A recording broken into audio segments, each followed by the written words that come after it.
Hi, my name is Kevin Bethune. I'm a designer, entrepreneur, and author based in Redondo Beach, California. I especially want to thank the Index Project for having me and for allowing me to be part of our common project. So earlier this year, I launched my first book, Reimagining Design, Unlocking Strategic Innovation via the MIT Press. And I want to thank you for allowing me some time to share the intent of the book with you. So during this time, I'll talk to the ambitions for the book.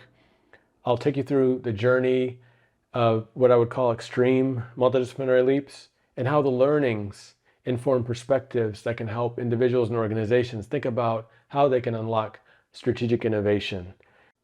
And through every chapter of the book, we'll speak to the important undercurrent of diversity, equity, and inclusion throughout the narrative. So in terms of why a book, honestly, writing a book was not on my career bingo card.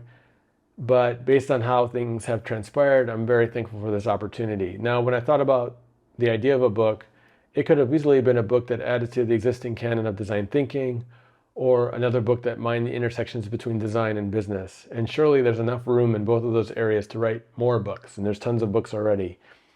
But around the time of my contract, we were all wrestling with the start of the COVID-19 pandemic and wrestling with isolation, trying to just make sure our households, our neighbors, our communities were okay. Also, we were approaching the summer of George Floyd and the rising awareness of police brutality in the Black communities. We were seeing a rise of hate crimes against our Asian American and Pacific Islander communities, ongoing threats of climate change, political division, and world strife, just all types of compounding pandemics stacking on top of one another. And I couldn't help connect a lot of the overt stuff that we were seeing or feeling in the news in our own societies with a lot of the covert resistance I remember feeling along my professional journey. And so the book took a surprising pivot to really embracing this notion of lived experiences as the foundational frame of reference for the key perspectives to share. And the book became less a book around design thinking and more around design's strategic positioning. Because no matter what we touch, no matter what policy we encounter, no matter what space we navigate, everything is the way it is by design. And who's at the table absolutely matters. And so I want to speak to that. But first, I want to hit the rewind button and take you back to the start of my journey in this notion of multidisciplinary leaps. So back in the days of my youth, I think like many creatively curious folks, drawing was a hobby that resonated with me. It's how I saw the world, how I broke down what I understood about the world. And I couldn't, though, actually translate that to any notion of what you would call design or innovation. Those words were thousands of miles away from my purview. Having spent the majority of my childhood in the Downriver Detroit metropolitan area, I was in the heart of the American automotive industry. So most of the neighbors were factory workers, business folks, or engineers working for the American automotive brands. But a couple anecdotes did stick with me in my childhood, and one was witnessing one of the early Nike commercials where we saw the Nike Air Max 1 in a laboratory environment. A runner was on a treadmill in a laboratory with scientists studying their every move. They had all kinds of instrumentation on their body. And it was the first time that we saw the visible airbag collapse under the weight of the runner's strike. And from there, you sort of imagine, like, maybe I could do that job one day, whatever that is. The other anecdote was sometimes we'd take family road trips from Michigan down to Florida to see relatives, and sometimes we'd segue over to Walt Disney World. Well, if you're familiar with Walt Disney World's campus, there's a part of the campus called Epcot Center, and it's all things future. And General Motors had a special exhibit called the GM World of Motion that was all things the future of mobility. So whether it was concept cars or future sort of transportation infrastructure, I was captivated by the mixture of art, science, and ingenuity that went into those exhibits. So I guess you could say through my youth, I sort of eventually had to pick a path. And so I think the mixture of drawing and the confluence of an interest in science and mathematics led to engineering being the first pragmatic choice. And so I decided to study mechanical engineering in undergrad. And among all the industries that were coming to recruit young talent, there was one industry in particular that was facing what I would call a knowledge crisis, meaning they hadn't hired young talent in the 10 to 15 years prior to me coming out of school. And so they were offering a wide open door to get credible experiences early and often. And that industry was the nuclear power generation industry. So what you're looking at is an actual reactor vessel with the lid taken off, and it's open for refueling and maintenance. So as they take the head off the vessel, they actually allow the coolant in the entire system to flood into the refueling cavity. And we need that water as workers above to protect us from the harmful radiation below. This is a shot of us where we actually built this yellow crane. Half of it sat in the water, literally sitting on top of the mechanical package of the reactor, and half above water, so that we can manipulate long-handle tooling, robotics, and underwater camera systems to be able to affect the mechanical components below. The gentleman on the far left is a much younger me in hard hat and coveralls, being tasked to lead and serve this talented team of technicians and engineers.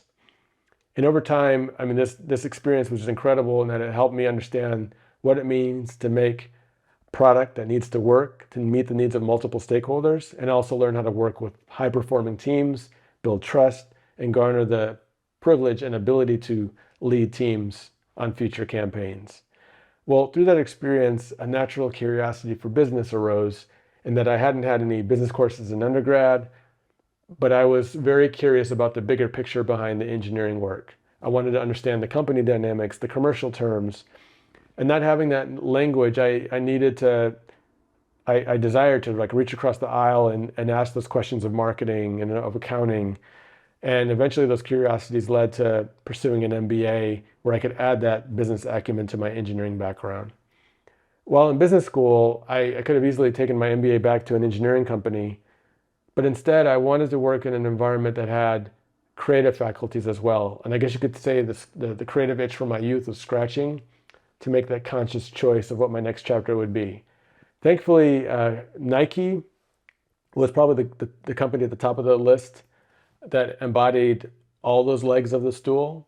And I started, thankfully, at World Headquarters in Beaverton, Oregon. I started as a business planner, literally tasked with rolling up, synthesizing the financial and operational performance of a select group of business segments, and translating that understanding to Nike senior executives so that they could engage Wall Street and investor relations. And so the idea of really solidifying the classroom knowledge of business in the publicly traded circumstances that was a Nike was an incredible first step in the journey following business school. But underneath it all, I was a product person at heart. So while I was mindful to the business job, I was networking like crazy to figure out where was the product happening at Nike and how could I potentially play a part. And coffee chats, Nike being the collegial culture that it was, one coffee chat led to two, two to four, and so on. And eventually those coffee chats turned into opportunities to stretch myself for those product organizations, and in many ways doing it for free at times, to show those folks what I was potentially capable of and what I wanted to learn from them. And fast forward, after roughly 18 months, I was then invited to join the product engine of Nike within Global Footwear. And when I got into the product engine, that was the first time that I saw professional designers working in practice. And my newfound creative friends would sometimes see the stuff I would do for hobby, and they encouraged me to actually try my hand at applying that skill on real product. The first person to do that was a gentleman by the name of Dwayne Edwards, who was at the time the footwear design director of the Jordan brand. Dwayne is now the founder of Pensole Lewis College, formerly Pensole Footwear Design Academy, the first worldwide design academy dedicated to the footwear industry. And so Dwayne gave me a shot. He had too many briefs, not enough designers. And so he agreed to have me at his office early in the morning. So we would meet at 6 in the morning. We would commiserate on the things that he wanted done. We would go do our day jobs. And at night, I would work on his assignments. So we worked that way for the better part of a year. And under his mentorship, he allowed me to design 2 lifestyle performance shoes that did really well when they made their way out into market. And little did I know, I was on a soul-searching journey. And these early footwear experiences were giving me evidence to know that creativity did have some way of finding itself into my professional career. And the fork in the road that I faced, though, was that on one hand, I could claw and scratch and continue to engage in stretch assignments for another 10 years or more until Nike might have fully pedigreed me as a functioning footwear designer.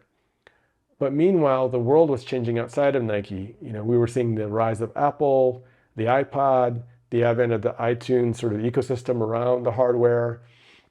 We were seeing designers celebrated on the cover of business magazines, business schools embracing design thinking courses. And I saw a little bit of myself in that brewing multidisciplinary convergence. So the other path that was coming was the consideration of going to invest in more graduate education to really accelerate the solidification of my creative foundation in conjunction with my technology and business backgrounds. And the move like that would really help cement my positioning to work on innovation work for the rest of my career. And that became more or less the bigger dream beyond just the shoes. And so after 5 years of working double duty at Nike, and honestly, it felt like those 10 years in 5, my wife and I and my son, who wasn't even 1 yet, we decided to pack things up and move down to LA so that I can embark on 2 more years of graduate study at Art Center College of Design. And Art Center is a world-leading design institution where initially you had to come from design to be a part of any graduate program there. But around this time, they had opened their aperture as well to appreciate these multidisciplinary collisions. And they allowed my cohort to come in with disciplines that were different from design to add richness and diversity to the problem solving. And so one half of the curriculum was geared toward the practicum that is industrial design, surely. But the other half was teaching us how to view ourselves as designers, as entrepreneurs, or designers as strategic problem solvers at parity with the best strategists and technologists. And when I rounded the bend of finishing that program, I was excited to definitely get back into the workforce and show what I could do with these newfound skills. But I'll be honest, the conversations with a lot of recruiters, they didn't find comfort in my hybridity. I hadn't done one thing my entire career. I had done a couple things. But thankfully, like I would say 1 out of every 10 of those career conversations, I did find people with a shared view of how the future was converging, and they found excitement in my hybridity. I met a small group of business partners where we started working together out of sheer faith. We started working in an integrated fashion across the lenses of design, business, and technology, and we helped a couple organizations in their Rolodex, and that attracted the attention of some very big players in private equity as well as management consulting. We had some starts and restarts, but eventually the Boston consulting group, BCG, made a concerted bet on us, and BCG Digital Ventures was born. It was back at the start of 2014. And what we created was sort of the anti-consulting, in that we created literally innovation centers, first in Manhattan Beach, California, but then they've since have a number of these, roughly 10 to 12 of these all around the world, where we created these centers of intense multidisciplinary collaboration, where we would ring fence our designers, our engineers, our digital strategists, and we would invite BCG clients to send high potential people to live in residence with us. And we would provide, war rooms, we would provide head down interdisciplinary spaces for designers to design and for coders to code. But we were cooking real things to put in market.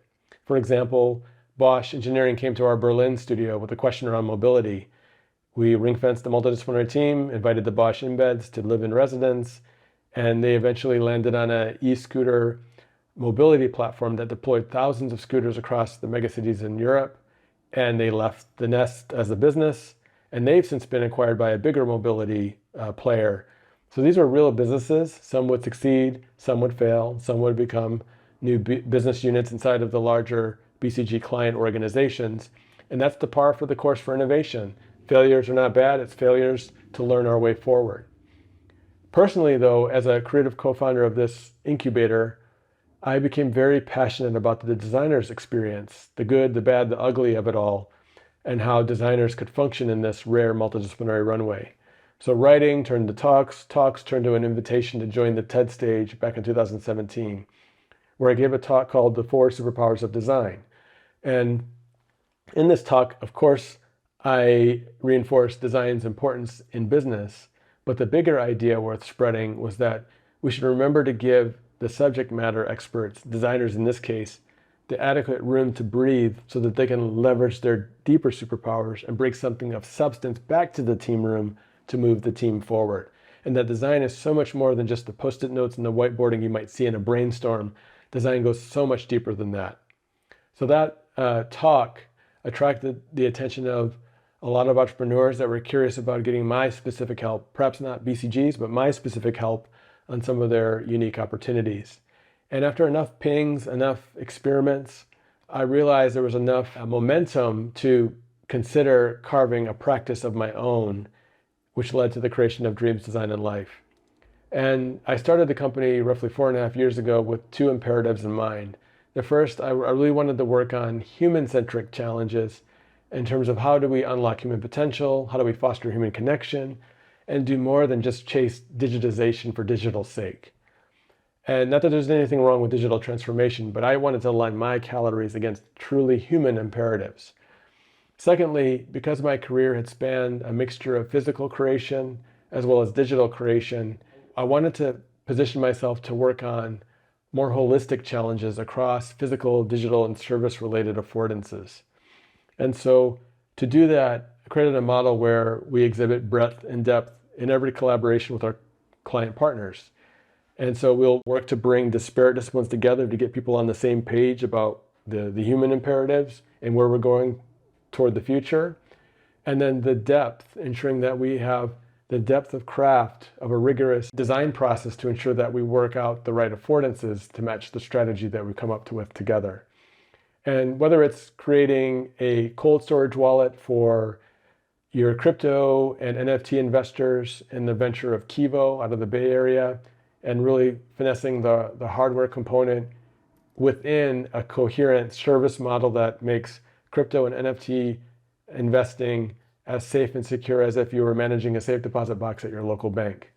We're working with biotech ventures like Envoy, based in Southern California, which is bringing together a healthy balance of deep science with human-centric, compassionate support to coach people that are using Envoy to a higher state of well-being with better tools to manage their weight, or helping old friends on innovation topics within larger enterprise constructs. So all these experiences really culminate to this point of view around how do we unlock strategic innovation. So based on the leaps that I've described, I'm a big believer in the power of bringing in these different disciplines together. When we bring a team together across these different disciplines, I'm a fervent believer that collaboration is the currency that will inform and drive future innovation. And that team gives us the ability to look to the distant time horizon through a looking glass and see the future through a number of different vantage points. And we'll take them each one by one. For people, this is a common site, the focus group, where we might bring a panel of people in and we might ask a battery of questions and solicit their opinions and preferences. And I'm not completely dismissing that. I think it's still necessary in some regard to inform strategy and prioritization.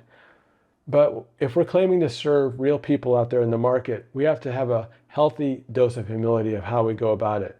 And many times we need to create more space to get out of our company walls and engage people on their level and treat them as equals and not subjects to be studied behind a mirrored glass.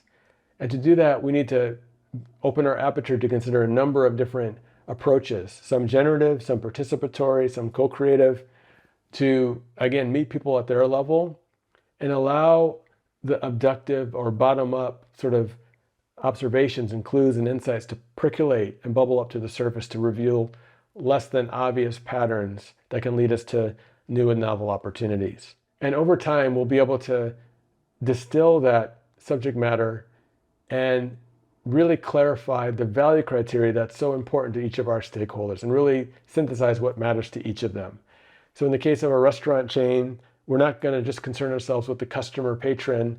We're also going to think about the employee and what motivations are driving them, or the manager of that restaurant, that footprint, and what's important to her as she thinks about how she can best empower her team for success. So this distillation is about really understanding the value criteria and the way that value is translated between stakeholders within a business model. For industry, many times when we approach an opportunity within an industry, oftentimes we might placate our mindset to the present consensus of how an industry is supposed to behave or how it's perceived to behave. But we have to ask harder questions. Why does it have to be that way? And we can use tools like the business model canvas or other canvases for that matter to really dissect the pieces of a value chain and understand like what are the assumptions, the first principles that are at play to really inform a model, and ask hard questions like why does that assumption have to be? Or why does that cost structure need to function the way it is? Can we do something to disrupt and create value by unlocking a question that hadn't been asked before? On trends, sometimes our minds might jump immediately to technology, whether it's Moore's Law or the future of AI or 5G or IoT, all these familiar acronyms that fill our narratives around where the future is going related to technology. But what I'm encouraging us to think about is opening our aperture to appreciate a wide variety of trend vectors that inform and inspire the art of what's possible. And one of the rubrics that I often see or use is STEEP. Other parties might call it PESTLE, but we're really just trying to curate the full breadth of trends across social movements, technological movements, environmental, economic, policy or political related, even energy. And the plus is any other category that we can think of. For example, healthcare. There might be new delivery trends that we might want to codify and curate. Learning, we might want to have a learning category of how people learn and new paradigms around how people consume knowledge. And over time, we can curate, whether it's the articles, the observations, the research, we can codify those movements as actual vectors of change, whether highly certain or highly uncertain in terms of the spectrum or gradient of vector that we can imagine informing future time horizons. And as we look to the future, we can express what we call a funnel of probability or even plausibility, and we can map different future landscapes of how trends will sort of ebb and flow and intersect with one another to inform new scenarios that we might design within. So instead of just designing for one canvas that is sort of a most likely future based on an extrapolation of recent trends from recent history and projecting that forward, we can be more creative and imagine different canvases or a multitude of different canvases that use these trends and interesting intersections to inform new scenarios that could even broach the realm of science fiction, but to really provoke a divergent sense of plausibility and possibility beyond just the most likely. Exemplars are just living examples of those trends taking shape. And we can look to the startups coming out of Silicon Valley. We can look to research programs like the MIT Media Lab. This is a live prototyping demonstration with one of their city planning research groups where they can co-create with city planning stakeholders and community leaders to understand the impact of infrastructural changes in a city, for example. Or just like being part of communities outside of our day-to-day reality to share best practices and inspirations with each other and bring those inspirations back into our day-to-day to inform a healthier open source perspective on our innovation opportunities.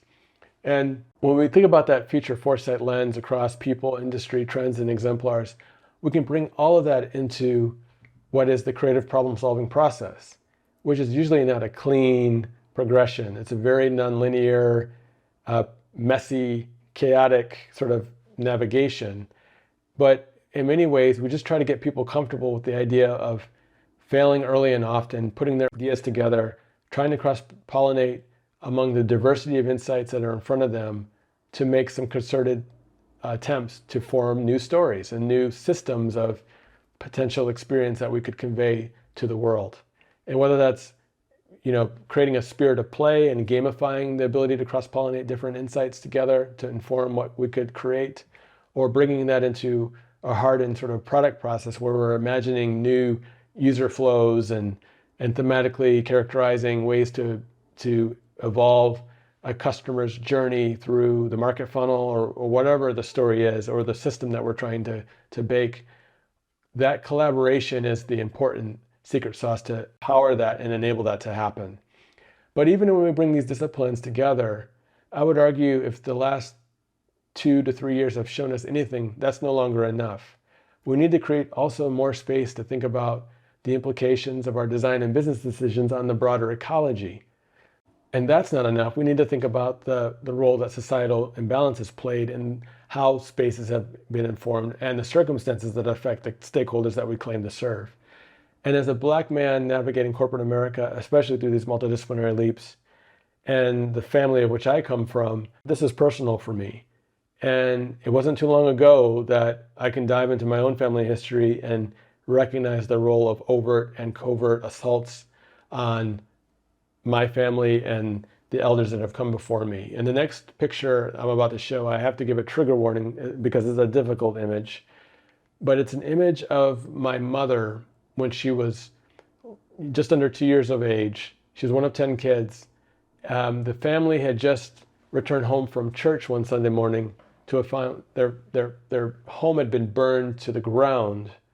And this shot is a picture of my late grandmother holding my mother, and a number of the siblings were lined up. But behind them are the burning embers of the home that had just been destroyed. And this is just one of many stories of overt assault on humanity in terms of the family stories that are shared around the dinner table when we get together. Now, the overt assault was one thing. There were a lot of covert forces behind the scenes too.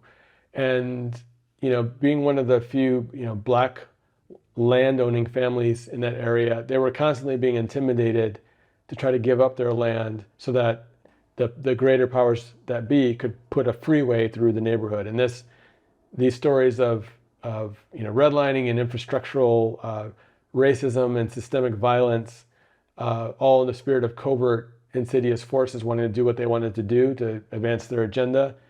I mean, again, these stories inform the value sets that make up who I am because of the elders that have come before me. So that leads me to sort of the last thread of discussion around this important undercurrent that is diversity, equity, and inclusion. That leads me to the last thread of conversation around the important undercurrent of diversity, equity, and inclusion through the book. As subject matter experts, whether we represent design, business, technology, sometimes we can feel like a bubble within our own discipline. And if anything, the pandemic has made us feel like we're sometimes in a bubble within a bubble. But we still, no matter the constraint, we have to remember that we're serving a hyper-connected, beautiful mosaic that is the world.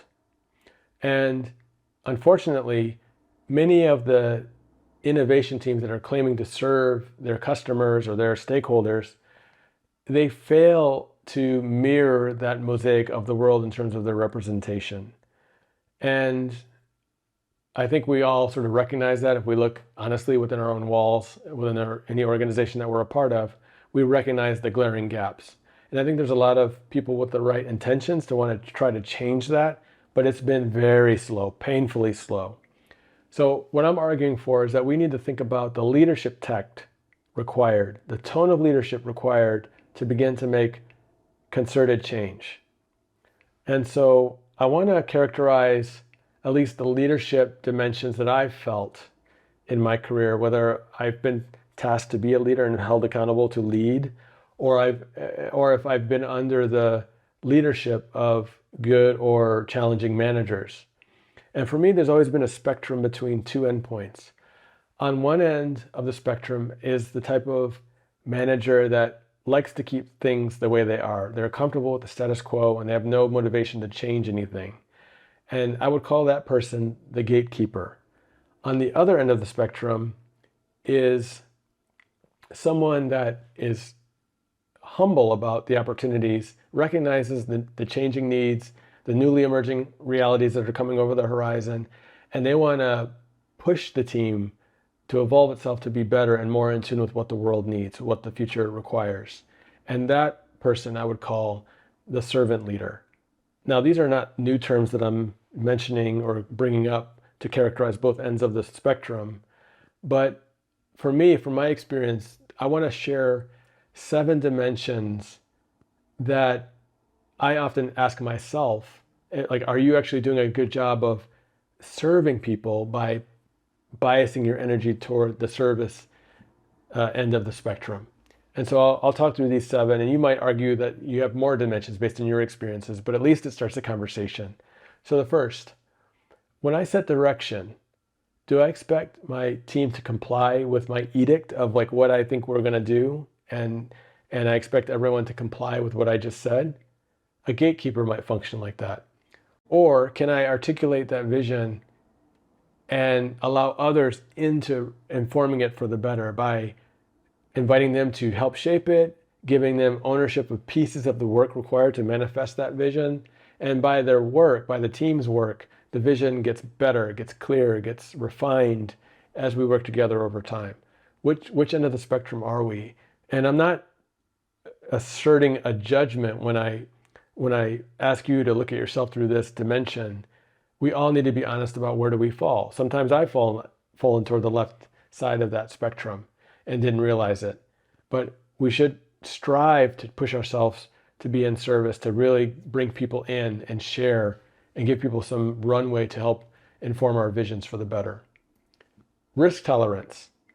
Am I a leader that's only risk averse, won't consider anything that's going to rock the boat, gatekeeping? Or I understand what innovation means and pursuing rational growth, that it's going to take risk and reward, and rewarding failure as learning and not punishing people for mistakes, and the fact that something didn't go well and not beating them up for it. So that balance of risk and reward, ideally I'm skewing to that end of the spectrum. Hiring. Am I hiring to a comfort zone, which is kind of nebulous? Like, what's going to make me comfortable? I'm going to hire people like me, or are they, similar people that went to the same schools? Or am I going to scour the earth and try to find people that are going to really push us for the better? And one thing I'm proud of when I reflect on the digital ventures experience was that we literally looked up and opened our aperture and tried to find people that would really push us, to really challenge our initial thinking on methodology and approach and enablers. And we found those people that were different, and we celebrated the differences, and through their ingenuity, they made our approaches more better, agile, fluid, dynamic. So again, like, can we skew ourselves to hire for potential, for what's going to make us better, not just playing to our comfort zone? Giving feedback. Are we playing favorites? Are we feeding into subjectivity? Are we being passive aggressive with feedback and not clear, the gatekeeper?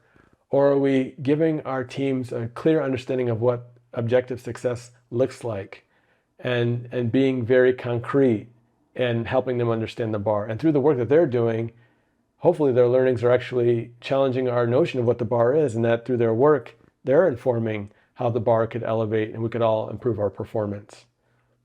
When it comes to measurement for that feedback, are we playing into subjectivity and the goals are sort of unclear and it leaves a lot of wiggle room for people to just not know where they stand?